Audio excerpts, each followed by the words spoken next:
Bismillahirrahmanirrahim.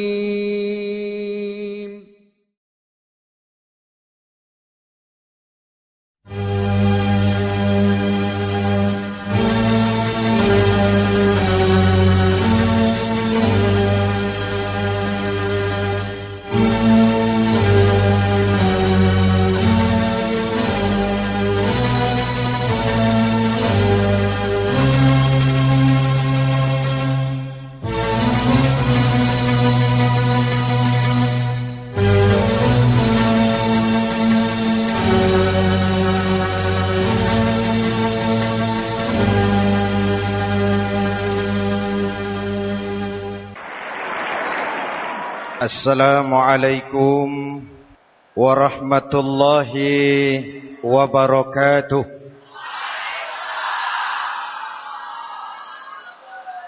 Alhamdulillah wassalatu wassalamu ala sayyidina Rasulillah sayyidina wa maulana Muhammad ibn Abdullah wa ala alihi wa sahbihi wa man tabi'ahu wa walah. La haula wa la quwwata illa billah. Subhanaka la ilma lana illa ma 'allamtana innaka antal alimul hakim. Wa la haula wa la quwwata illa billahil aliyyil azim. Saudara-saudara hadirin yang berbahagia, salah satu nikmat yang diberikan Allah kepada kita di dalam kehidupan ini ialah bahwa Allah Subhanahu wa ta'ala telah menciptakan segala sesuatu serba berpasang-pasangan. Dalam surah Yasin ayat 36 dijelaskan, Subhanallazi khalaqal azwaja kullaha mimma tumbitul ard wa min anfusihim wa mimma la ya'lamun. Maha suci Allah yang telah menciptakan segala sesuatu itu serba berpasang-pasangan. Dari apa yang tumbuh di permukaan bumi, apa yang ada di dalam diri mereka sendiri, dan apa-apa yang mereka tidak mengetahuinya. Demikianlah kita lihat siang berhadapan dengan malam, benar berhadapan dengan salah, dan laki-laki berhadapan dengan perempuan. Setelah Allah menciptakan segala sesuatu itu serba berpasang-pasangan, maka Allah menetapkan aturan permainan yang mengatur seluruh kehidupan makhluk yang serba berpasang-pasangan itu. Kita tentu maklum, apapun saja yang kita lakukan dan kita perbuat tanpa ada aturan akan berakhir dengan kekacauan. Cobalah kita bikin satu sekolah, buka satu sekolah, tidak usah pakai aturan, tentu kacau. Bikin organisasi tanpa memakai aturan, tentu kacau. Demikian daripada kehidupan ini. Kalau tanpa ada aturan, tentu kekacauan yang akan timbul. Allah pencipta manusia. Allah tahu benar kemampuan maksimal manusia. Oleh sebab itu, aturan permainan yang diturunkan Allah tentu sesuai benar untuk manusia. Satu contoh kecil. Pabrik mobil di Jerman bikin mobil namanya Mercy. Seiring dengan itu dia keluarkan buku petunjuknya. Mobil ini namanya Mercy. Kecepatan maksimal sekian ratus kilometer per jam. Daya angkut maksimal sekian ratus kilogram. Kalau rusak memperbaikinya begini, onderdilnya pun ini. Karena pabriknya yang membuat mobil, lalu pabriknya pula yang mengeluarkan buku petunjuk, sudah tentu buku petunjuk itu sesuai benar dengan mobilnya. Dan tidak bisa kita punya mobil Mercy rusak, lalu kita perbaiki dengan menggunakan buku petunjuk yang dikeluarkan oleh pabrik mobil Toyota misalnya. Jelas mobil bukan tambah baik, malah makin hancur tidak karu-karuan. Kalau manusia menginginkan satu hidup yang baik, tidak ada pilihan lain. Dia harus memakai aturan yang diturunkan oleh yang bikin manusia. Dan aturan itu telah turun dalam bentuk agama Islam yang kita cintai ini. Manusia laki-laki dihiasi dengan perasaan senang cinta kepada perempuan. Itu biasa, normal, wajar. Tapi lalu Allah menurunkan aturan permainan. Yang kalau peraturan ini dilanggar akan membawa kerugian bagi manusia sendiri. Bahwa laki-laki senang sama perempuan itu normal. Agama membuat aturan silahkan senang, tetapi lewat satu pintu yang disebut nikah. Kalau peraturan ini diabaikan, yang rugi tentu manusia sendiri. Misalnya PLN keluarkan pengumuman, nanti malam mulai jam 6 sampai subuh listrik se-Jakarta mati total. Kita ingat, ini nanti malam saya giliran ronda. Pagi-pagi sudah kita siap beli batu baterai, masukkan ke dalam baterai. Dari sejak kita beli sampai sore itu baterai kita soroti terus. Tentu setelah sore soak batu baterai itu. Datang malam berangkat kita ronda. Kalau disoroti lagi kan baterainya sudah enggak terang lagi. Sudah soak. Sebab apa? Belum waktunya sudah disoroti terus. Sekarang kalau ada orang belum masuk pintu pernikahan, nafsu seksualnya diobral terus. Itu kan sama juga belum datang malam baterainya sudah disoroti terus. Nanti masuk pernikahan soak. Berhadapan dengan istrinya barangkali sudah nggak bisa apa-apa, cuma nyengir saja. Yang rugi manusia sendiri. Itulah sebabnya Allah lalu mengatur bahwa laki senang sama perempuan lewat satu pintu yang disebut dengan nikah. Maka pada pertemuan kali ini kita akan bicara tentang nikah dalam Islam. Saya bagi kepada 3 masalah pokok saja. Pertama, pengertian dan kedudukan nikah menurut Islam. Yang kedua, motivasi pernikahan. Karena apa orang itu seharusnya melakukan nikah. Dan yang ketiga, membina rumah tangga bahagia menurut contoh Rasulullah sallallahu alaihi wasallam. Hadirin yang saya hormati, kita mulai dengan yang pertama, pengertian nikah. Dalam kehidupan sehari-hari ada 2 kata yang sering kita gunakan, kawin dan nikah. Kalimat kawin kelihatannya dipergunakan oleh semua makhluk hidup. Lain dengan nikah, ini hanya digunakan khusus untuk manusia muslim.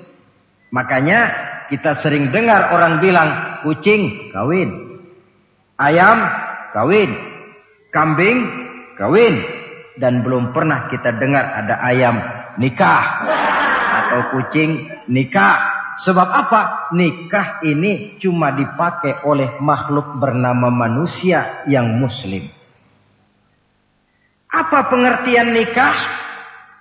Seorang tokoh, Abi Yahya Zakaria Al-Ansari, di dalam kitab Fathul Wahhabnya menjelaskan, an-nikahu aqdun yatadammanu ibahatal wat'i bilafzi inkahin au nahwihi. Nikah adalah akad, yaitu ijab dan qabul. Yang akad ini menjamin dibolehkannya pergaulan bebas antara laki-laki dan perempuan. Jadi kalau sementara anak muda kita beranggapan bagaimana Islam ini kolot, masa laki-laki tidak boleh bergaul dengan perempuan, itu anggapan salah. Islam bukan saja tidak melarang, malah menganjurkan laki-laki bergaul dengan perempuan sebebas-bebasnya. Sepanjang pergaulan itu bisa dipertanggungjawabkan baik menurut hukum negara, lebih-lebih menurut hukum agama. Coba orang kalau sudah akad, sudah ijab qabul, ada saksi, ada wali, selesai itu dia masuk ke dalam kamar berdua, bergaul di situ sebebas-bebasnya, itu saya kira 100% halal. Tidak perlu lagi orang curiga, tidak perlu lagi sembunyi-sembunyi. Kenapa? Ini bentuk pergaulan yang bisa dipertanggungjawabkan. Kalau tidak, dengan dalih new morality, kebudayaan modern, lalu melakukan yang disebut free love, free sex, samenleven, hidup bersama tanpa nikah alias kumpul kebo.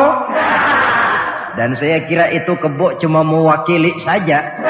Artinya begitulah kalau binatang itu kumpul. Sebab kumpul kucing pun saya kira begitu, kumpul ayam pun begitu. Kebo cuma mewakili binatang dalam kalimat itu. Tengoklah berapa banyak sudah bayi-bayi yang lahir ke dunia ini tanpa tahu kemana dia harus memanggil bapak. Berapa banyak gadis-gadis bergelimpangan jadi korban dari orang-orang yang tidak bertanggung jawab. Itu semua merupakan ironi.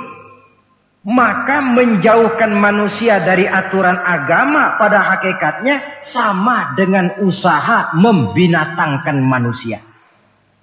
Bahkan kalau manusia sudah jauh dari aturan agama, sanggup berbuat lebih buas daripada binatang.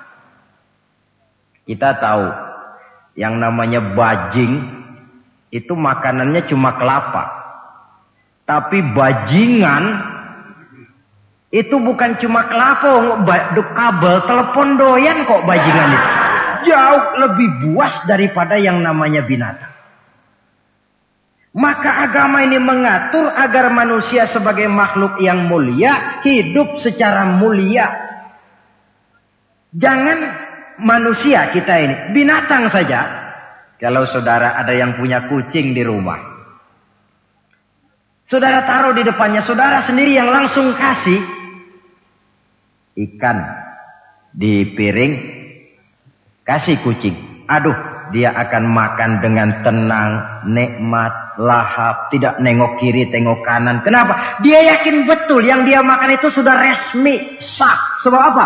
Tuan rumah yang kasih. Tapi kalau si kucing ngambil sendiri di dapur, mencuri dia, setelah dapat dia bawa lari, makan pun tidak tenang. Kenapa? Mesti nengok kiri, nengok kanan. Rupanya instingnya pun bekerja. Ini bukan hak saya mencuri. Saudara-saudara, tengok orang yang sudah terlibat dalam pergaulan suami istri yang sah. Itu kan gak perlu tengok kanan, tengok kiri. Gak perlu takut-takut. Kenapa? Sudah sah. Tapi kalau yang bukan istrinya, wah itu bu, sudah seperti kucing nyolong ikan, tengok kiri, tengok kanan, tidak pernah mengalami ketenangan. Itu selintas pengertian nikah. Lalu bagaimana kedudukan nikah menurut Islam? Ternyata nikah dalam pandangan Islam tidak cuma sekedar untuk memenuhi kebutuhan biologis manusia. Tidak cuma sekedar untuk memperkembangbiakkan keturunan. Tidak cuma sekedar untuk mendapat ketenangan hidup. Lebih tinggi daripada sekedar itu, nikah dalam pandangan Islam ibadah. Jadi kalau kita ditanya, Pak, ibadah apa yang paling enak dalam Islam? Jawabannya jelas, nikah. Begitu enaknya ibadah yang namanya nikah ini, sampai yang sudah pernah pun pengen ulangan. Namanya ibadah. Tetapi tentu ada konsekuensi. Oleh karena nikah ibadah, dan semua ibadah dalam Islam tidak boleh dikerjakan setengah hati atau main-main. Sholat ibadah, tidak boleh main-main atau setengah hati atau coba-coba. Puasa ibadah, tidak boleh main-main setengah hati atau coba-coba. Dan oleh karena nikah pun ibadah, punya nilai sakral, juga tidak boleh main-main setengah hati atau coba-coba. Dus nikah eksperimen tidak dikenal dalam Islam. Mas, saya dengar sampean sudah nikah ya? Iya mas, saya cuma nyoba saja kok ini kok. Kalau enak terus, enggak ya bubar. Ini tidak ada nikah eksperimen. Sebab dia punya nilai sakral yang bermotifkan ibadah. Itu pengertian dan kedudukan nikah. Lalu apa motivasi suatu pernikahan? Karena apa seharusnya orang nikah itu? Apa landasannya? Saudara, hadis yang diriwayatkan oleh Imam Bukhari, Muslim, Abu Dawud dan Ibnu Majah dari Abi Hurairah menjelaskan Nabi bersabda, "Tunkahul mar'atu li arba'in." Nikahilah perempuan karena 4 perkara. Kalau dia perempuan tentu nikahilah laki-laki karena 4 perkara. Memilih jodoh, nah inilah lengkapnya konsepsi Islam. Milih jodoh saja Islam itu memberikan petunjuk kok. Karena apa orang memilih jodoh itu? Kata Rasul ya karena 4 faktor. Pertama, 5 liha. Karena dia orang kaya. Cari yang kaya.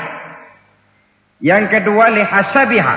Karena dia keturunan orang baik-baik. Cari keturunan orang baik-baik. Yang ketiga, lijamaliha. Karena dia cantik. Cari yang cantik.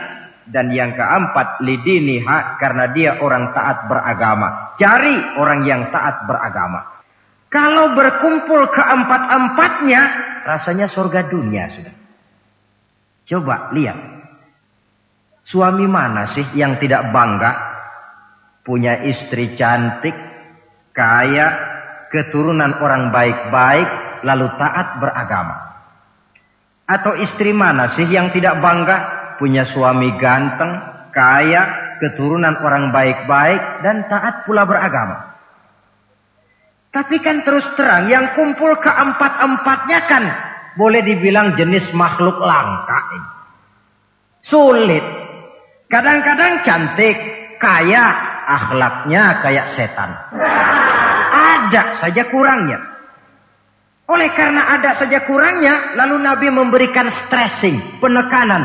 Fazfar bizatiddin taribat iyadak. Pilih orang yang taat melaksanakan agama, niscaya hidupmu akan berkah. Jadi motivasi suatu pernikahan hendaknya agama. Apa rahasianya? Mari kita lihat. Kalau orang memilih pasangan karena rupa yang cantik semata-mata, silakan, tapi jangan jadi motivasi utama. Kalau rupa yang cantik jadi alasan utama, saya yakin rumah tangga tidak akan tahan lama. Sebab apa? Pertama, yang namanya cantik itu relatif. Artinya bergantung siapa yang memandang. Yang menurut saudara cantik, menurut saya belum tentu cantik. Yang kata saya cantik, menurut saudara barangkali itu yang jelek. Relatif.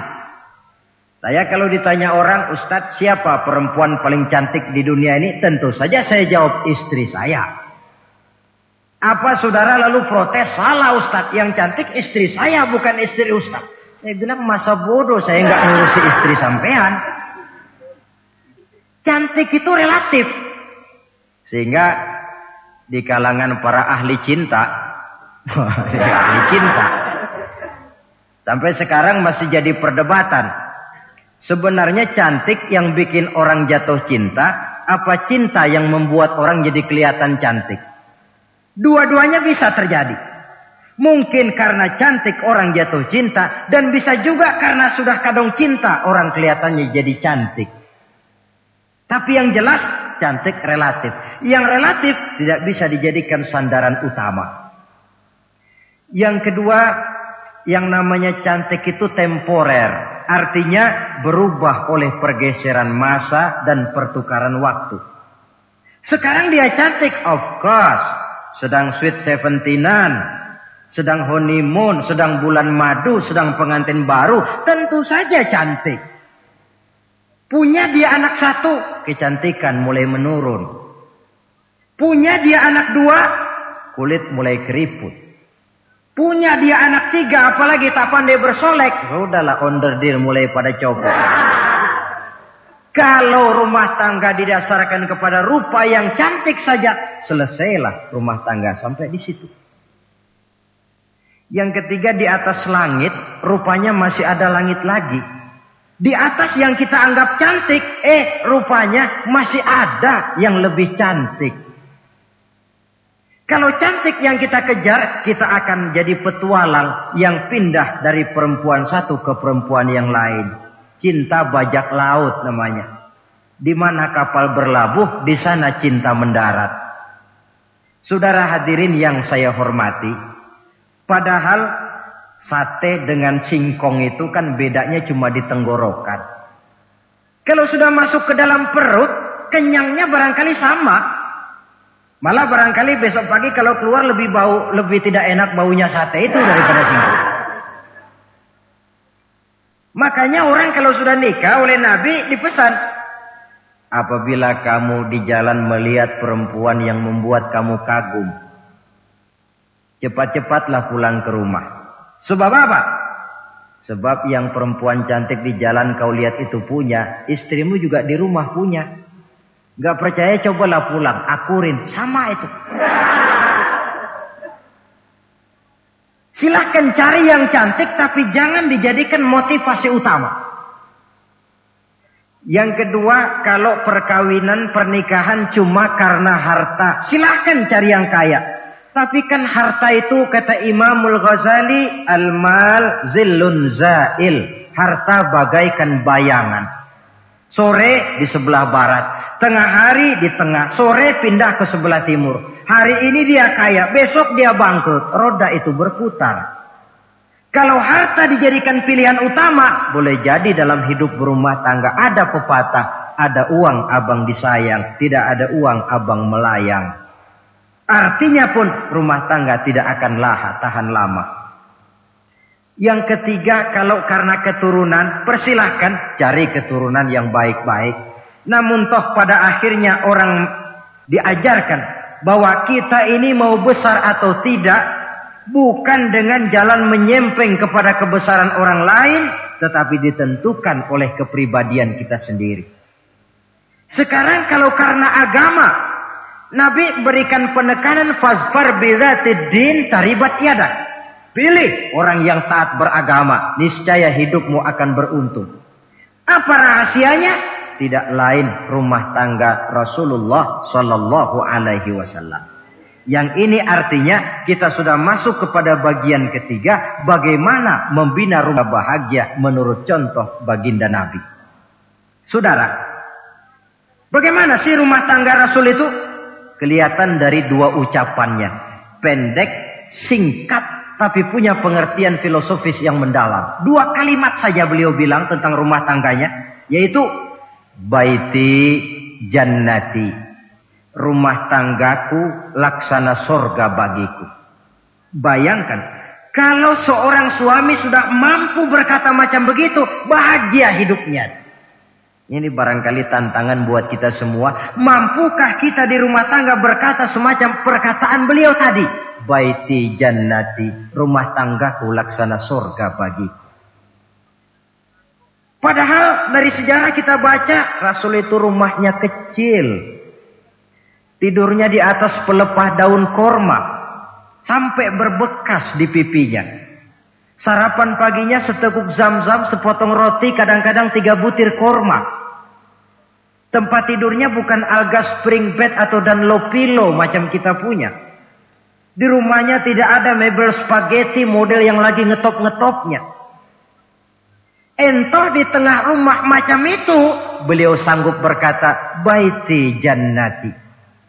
Kenapa kita yang hidup di zaman di mana fasilitas mestinya lebih menunjang, kok malah banyak yang berkata sebaliknya? Baiti nari, rumah tanggaku laksana neraka bagiku. Padahal dilihat dari segi materi, rumahnya bertingkat, mobilnya serba berkilat, uangnya banyak berlipat-lipat, istri pun cantik memikat, kadangkala boleh jadi jumlahnya 4. Tapi tiap hari kiamat.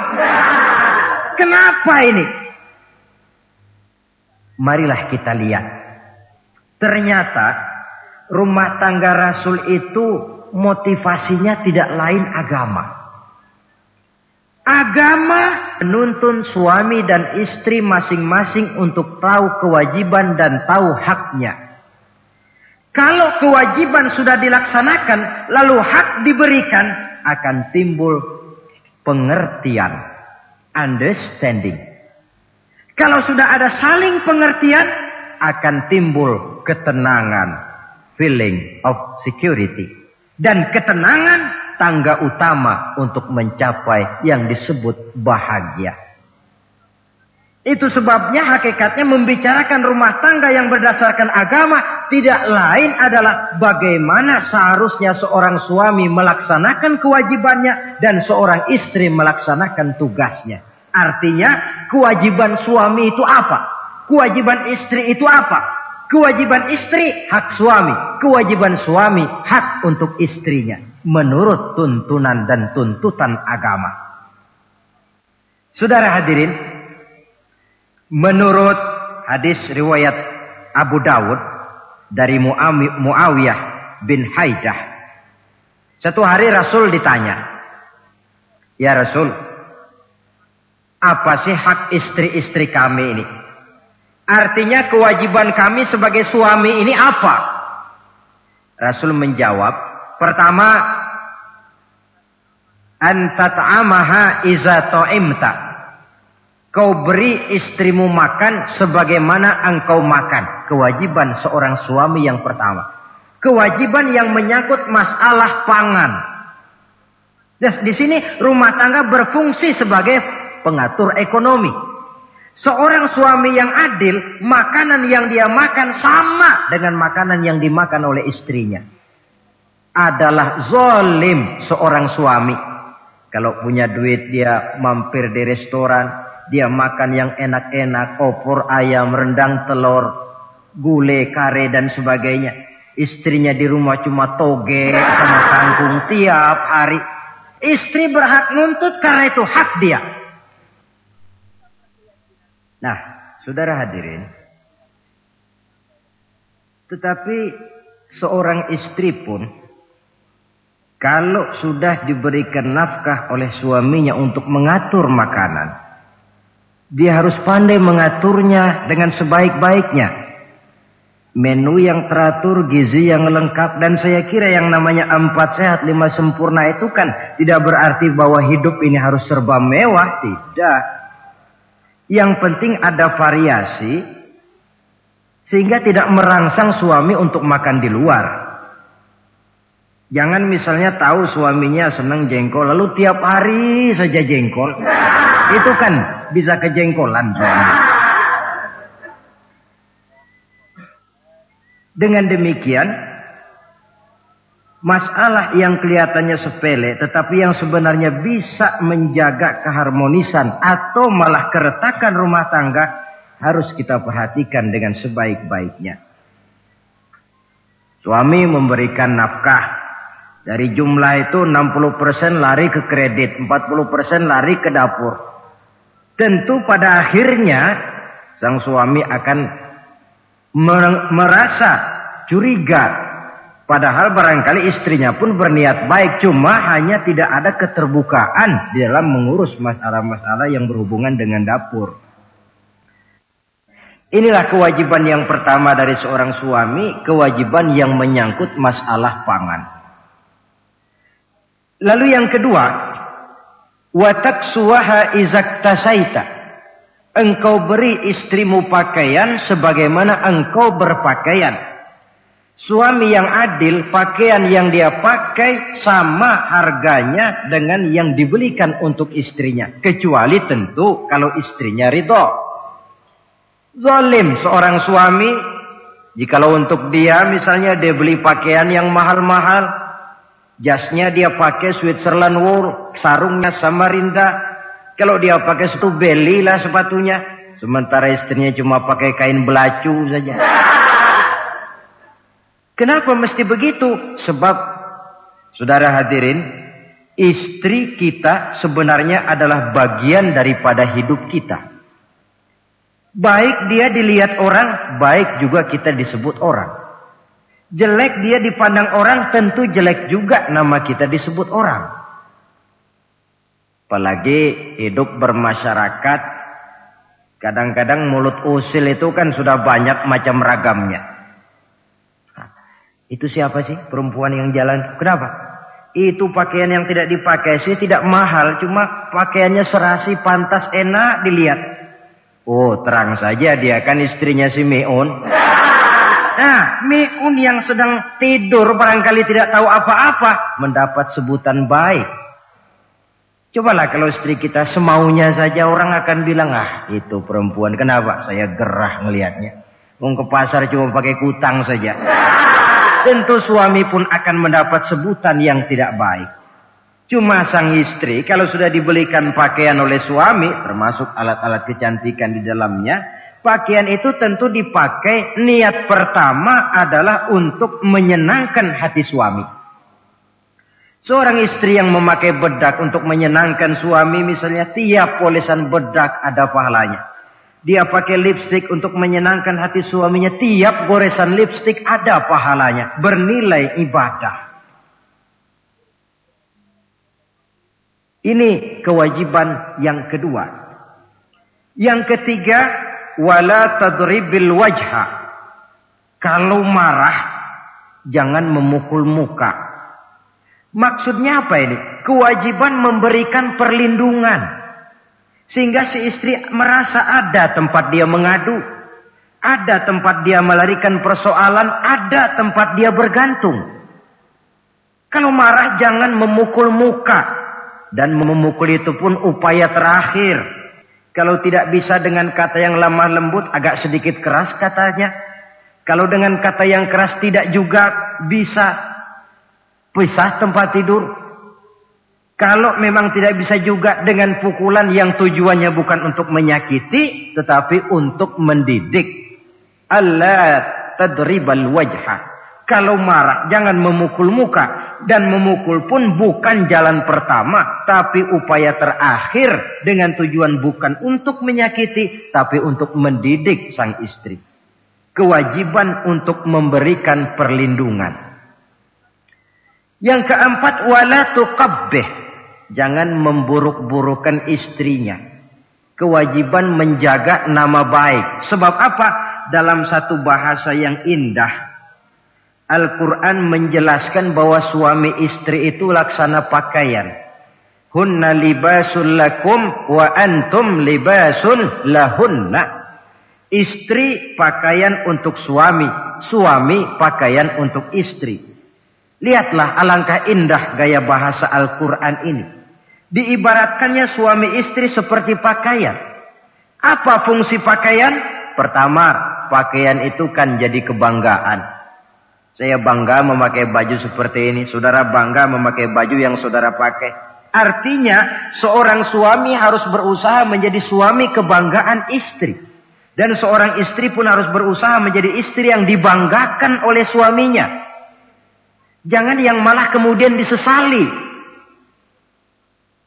Itu kan kalau sudah marah orang kadang-kadang ucapannya nggak terkontrol. Istri marah sama suami, bang, nyesel gue punya laki kayak gitu. Sudah hilang lagi kebanggaan. Kalau kebanggaan hilang, wibawa pun hilang. Kalau wibawa sudah hilang, maka rumah tangga sudah sulit untuk dipertahankan. Yang kedua, yang namanya pakaian itu kan menutup aurat. Itu tujuan pakaian yang terpenting. Artinya di sini, kalau seorang istri mempunyai kekurangan, suamilah yang menutupi. Kalau seorang suami mempunyai kekurangan, istri juga harus berusaha menutupi. Jangan kekurangan suami diceritakan di pasar umum. Atau kekurangan istri dibuka di mana-mana. Itu namanya suami istri tidak berfungsi sebagai pakaian, malah justru saling membuka aurat masing-masing. Iyalah kadang-kadang penyakit ini. Kadang-kadang yang namanya perempuan dari rumah itu berangkat ngaji katanya. Sampai di pengajian apa? Suaminya diakur-akurin. Bayu bagaimana suami? Wah, suami saya payah. Dipayahkannya suaminya di mana-mana. Atau aib dan kekurangan istri diceritakan di mana-mana. Orang bertanya, gimana mas istrinya? Wah, gak maju. Loh, kenapa istrimu kan cantik? Iya, soal cantik sih iya, tapi tidurnya kok ngiler ini. Nah, ini kan nggak perlu yang macam begini ini. Tidak bisa menjaga apa yang disebut security informasi. Fungsi pakaian sebagai suami istri tidak berjalan di dalamnya. Saling menjaga kehormatan diri. Ini yang keempat. Yang kelima, wala tahjur illa fil bait. Jangan berpisah dari istri kecuali di rumah. Maksudnya begini. Kalau satu hari seorang istri suami marah kepada istrinya, tidak usah istri itu disuruh pulang ke rumah orang tuanya, ke rumah mertua lalu diusir. Tidak. Cukup pisah tempat tidur saja. Ini maknanya wala tahjur illa fil baiti. Umpamanya, dek malam ini saya sedang tidak enak pikiran. Kau tidur di kamar belakang lah, saya kamar depan. Cukup pisah tempat tidur saja. Tidak perlu istri dipulangkan ke rumah orang tuanya. Nanti umpamanya tengah malam turun hujan, udara dingin, pikiran berubah, berasa perlu. Kan tinggal manggil. Tidak jauh secara psikologis ajaran semacam ini bisa kita terima. Saudara hadirin yang saya hormati. Ini pada prinsipnya kewajiban seorang suami. Kewajiban yang menyangkut masalah pangan, sandang, perlindungan, memelihara kehormatan, dan menjaga ketenangan di rumah tangga dengan menyelesaikan persoalan rumah tangga itu secara intern. Jangan belum apa-apa sudah mertua diundang, orang tua dibon. Persoalan belum tentu selesai, tapi masalah sudah meluas. Cobalah kita selesaikan intern dulu. Kalau kemudian ternyata dianggap perlu mengundang orang tua, mertua, keluarga, baru kita upayakan ke arah itu. Ini kewajiban suami dan ini merupakan hak istri. Lalu bagaimana kewajiban istri sekarang ini? Istri kewajibannya merupakan hak untuk suami. Saudara, dari hadis yang diriwayatkan Imam Ibnu Majah dari Ali bin Yazid dari Abi Umamah, Nabi bersabda, "Mastafadal mu'minu ba'da taqwallahi azza wa jalla khairan lahu min zaujatin salihah." Bagi seorang mukmin, sesudah dia mempunyai sifat takwa kepada Allah, tidak ada yang lebih membawa manfaat selain daripada istri yang salihah. Istri soleha itu yang bagaimana? Yang hidup mampu melaksanakan kewajibannya. Apa kewajibannya? Kata Nabi, pertama, in amaroha ata'athu. Kalau diperintah, dia taat. Kewajiban istri yang pertama, taat kepada suaminya. Begitu besar kewajiban taat kepada suami, sampai-sampai Nabi pernah menyatakan, "Lau kuntu amiran ahadan ayyasjuda li ahadin la amartul mar'ata an tasjuda li zawjiha." Kalau saja boleh, kata Nabi, aku memerintahkan manusia sujud kepada sesama manusia, tentu aku perintahkan istri untuk sujud kepada suaminya. Untung saja sujud kepada manusia tidak boleh. Kalau boleh, istri itu disuruh sujud kepada suami. Tentu karena besar hak suami atas dirinya. Yang kedua, ibadah sunnah tidak mendapat izin suami juga bukan saja tidak berpahala, malah berdosa. Umpamanya, pengantin baru, si istri kebetulan santri, malam minggu pesta, besoknya hari Senin, si istri sudah kadang biasa hidup sebagai santri, hari Senin puasa sunnah. Dia bilang sama suaminya, "Bang, besok saya mau puasa sunnah nih, hari Senin." Kata suaminya, "Kalau kau puasa juga kau kejam. Lalu kau puasa aku disuruh ngapain?" Tidak diizinkan oleh suami, dia puasa juga. Bukan saja tidak mendapat pahala, malah berdosa. Sampai amalan yang sunnah pun tidak diizinkan oleh suami, berdosa. Apalagi amalan yang mubah. Apalagi amalan yang tidak ada dasar hukumnya, perintahnya. Sepanjang perintah suami tidak untuk maksiat kepada Allah, istri wajib untuk taat. Dalam hadis lain kita temukan Nabi bersabda, "Idza da'ar rajulu imra'atahu ila firashihi." Kalau seorang suami memanggil istrinya ke tempat tidur. Ini bahasa kinayah. Manggil ke tempat tidur kan tentu enggak perlu penjelasan. Masa mau nyambal di tempat tidur kan enggak. Fa'abat. Si istri tidak mau. Lantaran istri tidak mau, suami jengkel. Fabata ghadbana 'alaiha. Sampai dalam jengkelnya tidur. La'anat hal malaikatu hatta tusbiha. Istri macam itu dilaknat, dikutuk oleh malaikat sampai datang waktu pagi. Kewajiban untuk taat. Namun sebaliknya, seorang suami pun jangan mentang-mentang istri wajib taat lalu overacting. Segalanya main tunjuk, segalanya main komando, segalanya main perintah. Sebab contoh yang diberikan oleh Rasul tidak begitu. Rasul kita baca dalam sejarah, menjahit bajunya sendiri, memperbaiki kasutnya sendiri. Artinya yang bisa ya dikerjakan tanpa harus menggantungkan semuanya kepada sang istri. Kewajiban untuk taat.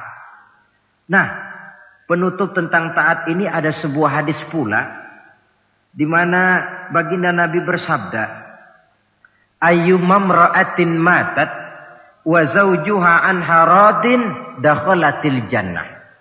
Kalau seorang perempuan meninggal dunia, suaminya ridho kepadanya, maka perempuan itu akan masuk surga.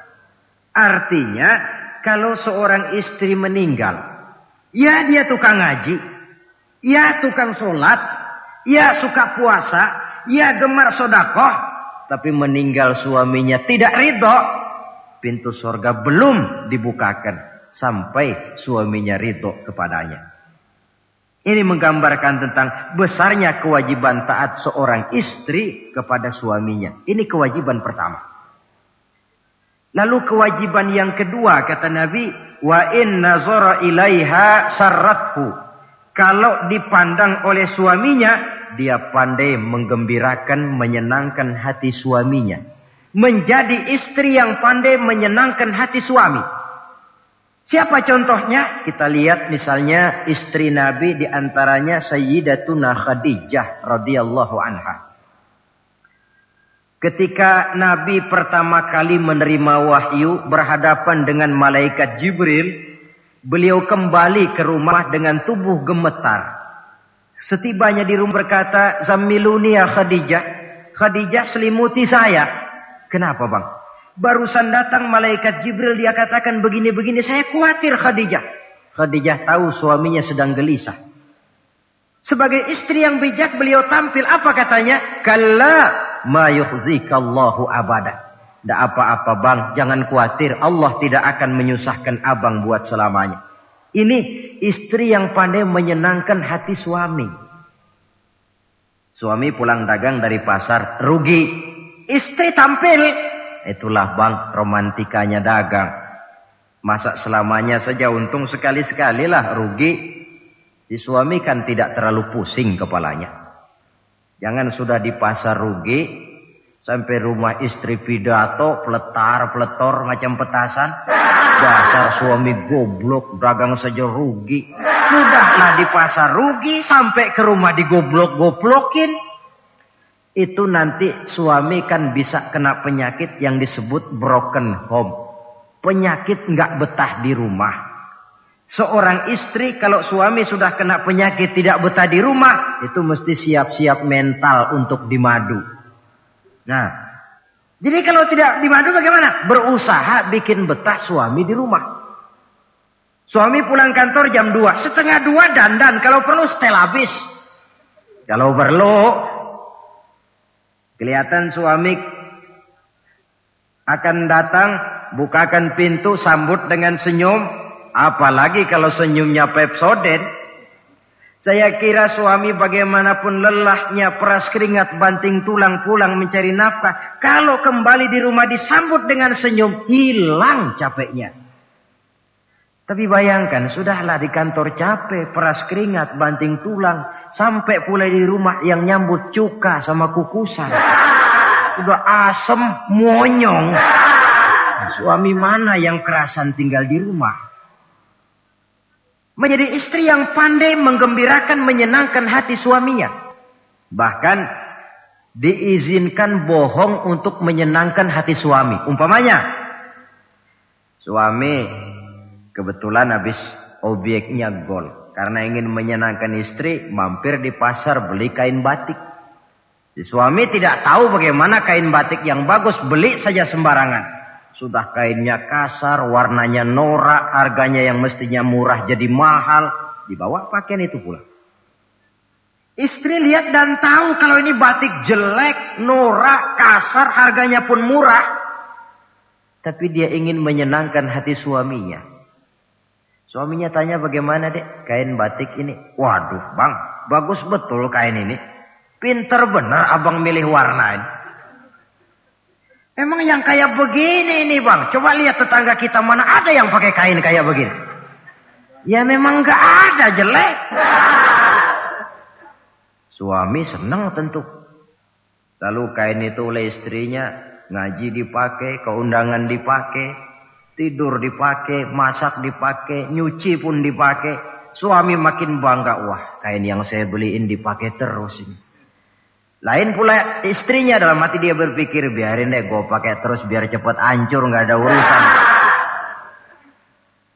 Coba kalau waktu itu si istri jujur, dasar laki goblok, beli kain kayak begini, sono pulangin. Nah, mungkin suami yang sudah payah-payah mau menyenangkan hati istrinya malah berbalik pikirannya. Saudara hadirin, ini kelihatannya penting untuk menjaga suasana keharmonisan di dalam kehidupan berumah tangga. Begitu pula pengertian seorang suami. Rasul pernah pulang dari masjid agak larut malam, rupanya banyak orang bertanya. Ketuk pintu, Assalamualaikum. Sampai 3 kali tidak dibukakan pintu. Rupanya Aisyah lelap benar tidurnya. Rasul sadar beliau pulang kemalaman. Dan tahu istrinya capek bekerja di waktu siang. Asyraful Anbiya wal Mursalin ini menghormat istrinya. Salam 3 kali tak dibukakan pintu, bukan marah, malah gelar sorban di depan pintu. Di situ beliau tidur. Tengah malam Aisyah mau sholat, buka pintu, terkejut lihat suaminya tidur di depan pintu. Dibangunkan, begitu dibangunkan Rasul lebih dahulu berkata, Aisyah, maafkan saya pulang terlambat memang sebab banyak yang bertanya di masjid. Sudahlah tidur di depan pintu, begitu dibukakan, beliau dulu yang minta maaf. Sulit jadi suami semacam ini. Yang enak kalau sudah nggak dibukain pintu, istri kepulesan, lalu sekali buka pintu kan yang enak kita tunjuk jidatnya, lo tidur kayak tembok ya.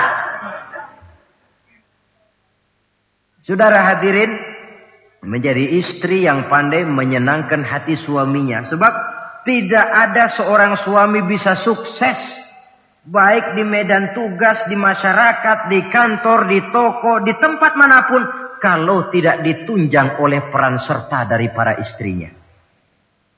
Karena itulah perempuan walaupun peranannya tidak begitu kelihatan, sebenarnya sangat menentukan. Seorang suami yang jujur, polos, lugu, sederhana, sanggup menjadi koruptor ulung karena didorong-dorong oleh istrinya. Merangsang ketamakan suami. Istri dibakar oleh tetangganya. Bang, kenapa? Kau kan di kantor kepala bagian. Lalu, tangga kita pegawai kecil saja bang. Tapi coba lihat istrinya kalau pakai gelang kayak pelek beca bang gelangnya. Kau kepala bagian gak bisa beliin saya macam gitu. Kepala bagian goblok. Lalu bagaimana bu, gaji saya kan sudah jelas segitu.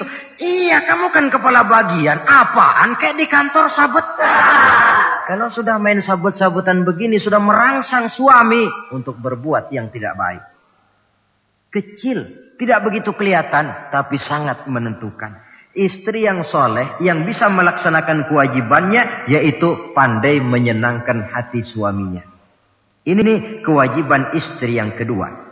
Yang ketiga, in aqsama alaihi abarrathu. Kalau suami memberikan sesuatu, dia pandai berbakti. Menjadi istri yang pandai bersyukur kepada suami. Kita ingat ketika pulang Mi'raj kan Rasul bercerita.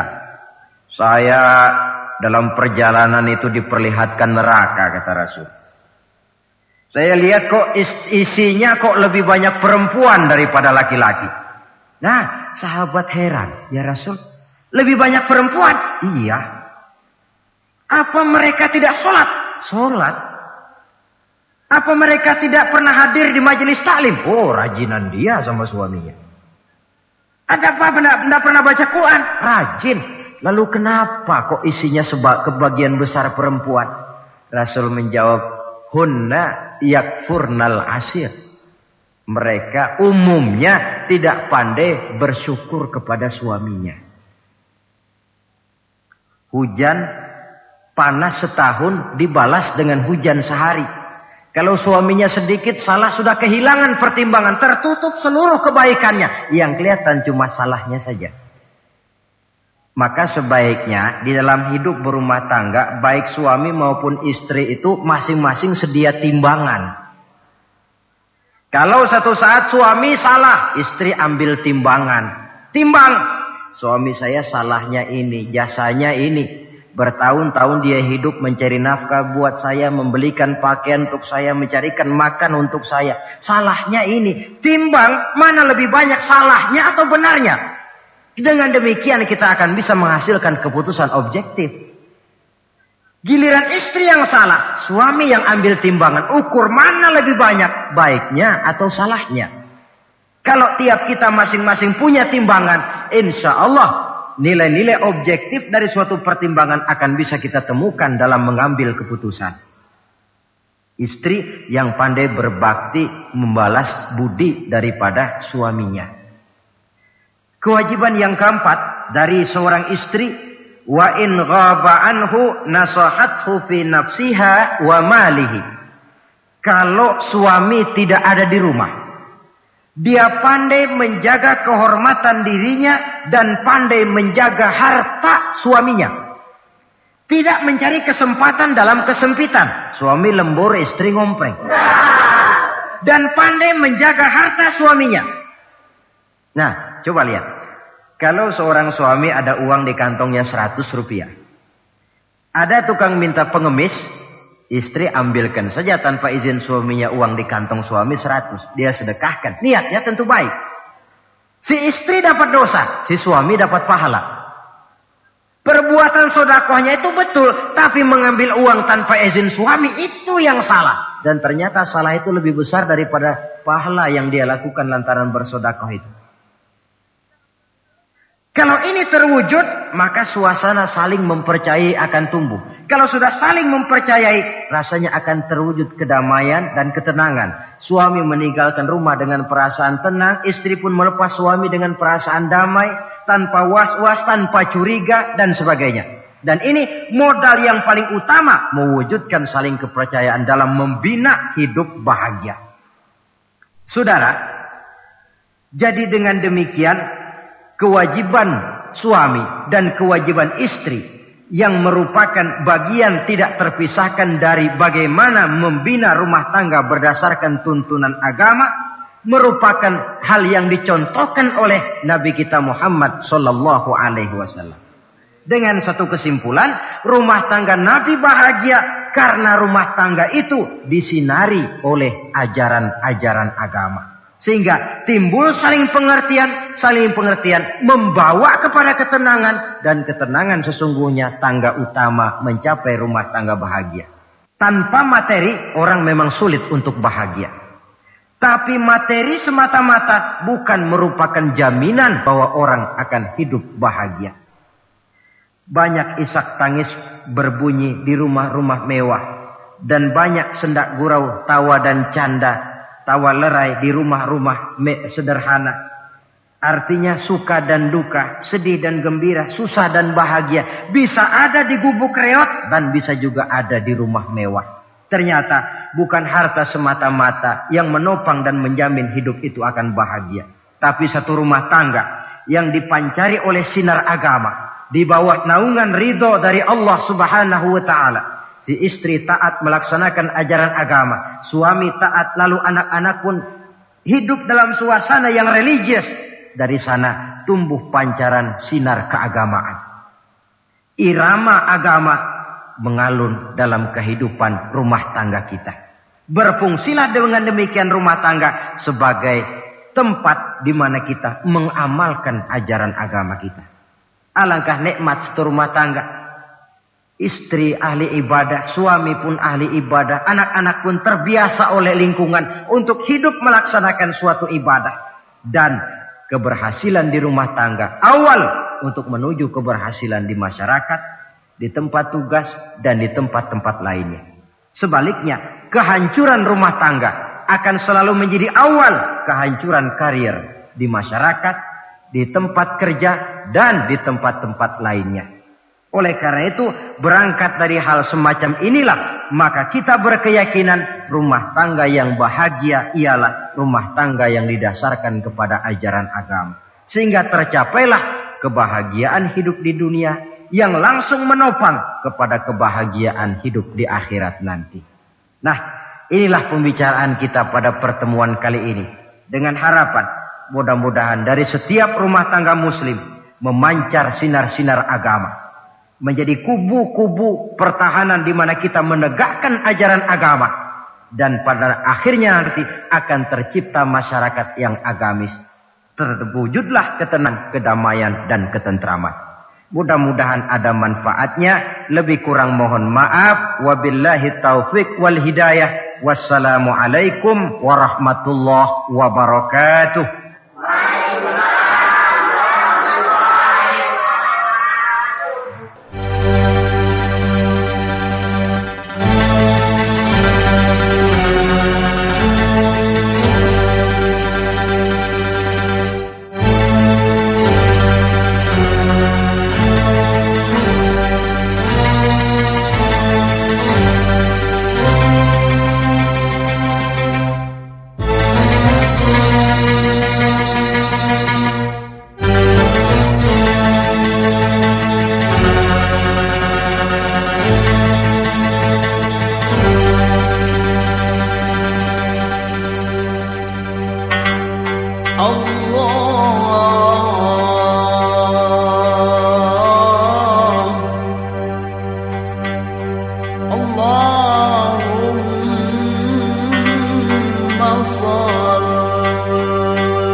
وسلم